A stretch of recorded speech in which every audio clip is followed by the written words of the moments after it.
Thank you sir, thank you sir, thank you sir, thank you sir గారు ఉండడం, ఆయన ఎట్టి పరిస్థితుల్లో నేను శాట్ బాధ్యతలు తీసుకోక ముందే చెప్పినాడు. ఖచ్చితంగా క్రీడలకు స్పెషల్గా వారికి ఒక జీవో తీసుకొని వచ్చైనా సరే ప్రత్యేక నిధులను కూడా తీసుకొస్తాం.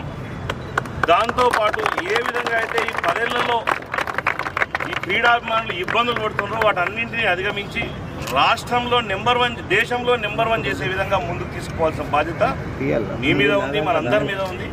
చాలామంది ఇబ్బందులు పడుతున్నారని చెప్పిన దానికి ఈరోజు నిదర్శనంగా మొట్టమొదటి మన బడ్జెట్లో ఈరోజు దాదాపు 325 కోట్లు ఏర్పాటు చేయడం జరిగింది.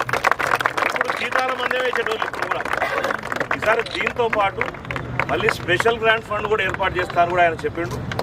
రాబోయే రోజుల్లో ఖచ్చితంగా మీకు కావాల్సినటువంటి ఎటువంటి చిన్న చిన్న సౌకర్యాలు ఉన్నాయో వాటన్నింటినీ ఏ విధంగా చేసుకోవాలనో కోచ్లతో అందరితో కూర్చొని రాబోయే రోజుల్లో తెలంగాణను దేశంలో నెంబర్ 1 స్థాయిలో నిలబెట్టి ముఖ్యమంత్రి గారికి గొప్ప పేరు తీసుకురావాల్సిన బాధ్యత మనందరి మీద ఉందని చెప్పి అందరికీ తెలియజేస్తాం.